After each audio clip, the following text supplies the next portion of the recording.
నా యేసు గొప్పవాడు, నా యేసు గొప్పవాడు.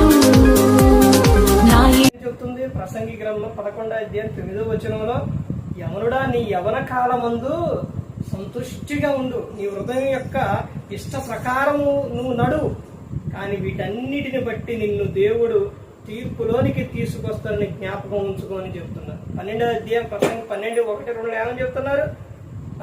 నీ బాల్య దినముల యందు సృష్టికర్త స్మరణ జరగాలి అని చెబుతున్నారు. జీవితం అంటే కళ కాదండి, అర్థమవుతుందండి? కళల్లో వచ్చే ఈ కళలు కానీ కళల్లో నేను, కొంతమంది చూడండి కళల్లో నేను మేడలు కడతారనుకుంటారు, లేకపోతే కళల్లో నేను ఆడకెళ్ళినా, కళల్లో ఇది చేసినా, కళలో అది ఇదని చెప్తుంటారు. కానీ నిజ జీవితంలో అలా ఉండదు. అర్థమవుతుందండి? జీవితం అంటే కళ కాదండి.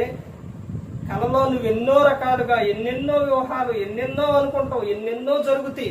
కానీ జీవితం అంటే కళ కాదు. ఎందుకనంటే ఈ లోకం శాశ్వతం కాదు, శాశ్వతమైన లోకం ఉంది, పరలోకం, నరకం. నువ్వు నీ యవనం అంతా పాడు చేసుకొని, యవనమంతా అపవాదికి ఇచ్చేసి, నీ యవనంలోని నీ ఇష్టానుసారంగా తిరిగేసి, ప్రసంగి 7వ అధ్యాయం 17వ వచనం, అధికముగా దుర్మార్గ పనులు చేయకము, బుద్ధిహీనంగా తిరగకము, నీ కాలానికి ముందు నువ్వేలా చనిపోదువు అని గ్రంథం చెబుతుంది. అంటే నువ్వు ఎన్ని తప్పుడు పనులన్నీ చేసేసి నీ యవనాన్ని పాడు చేసుకొని క్రీస్తు కోసం నువ్వు బ్రతక్కోకుండా నువ్వు ఈ లోకం విడిచి వెళితే ఎక్కడికి వెళ్తావు? నరకానికి వెళ్ళిపోతావు. ప్రతి ఒక్క యవనస్తుడు, ప్రతి ఒక్కరు కూడా తెలుసుకోవాలి, నువ్వు నీ అడుగులు దేనికోసం వేస్తున్నావు? ఈ లోకంలో చదివి జాబుల కోసం, అవి జీవనోపాధి కోసం పనులు చేసుకుంటున్నారు, అది ఓకే. వాటితో పాటు నువ్వేం చేయాలి? క్రీస్తు కోసం నువ్వు బ్రతకాలి, క్రీస్తు మాటలు ప్రకటించాలి.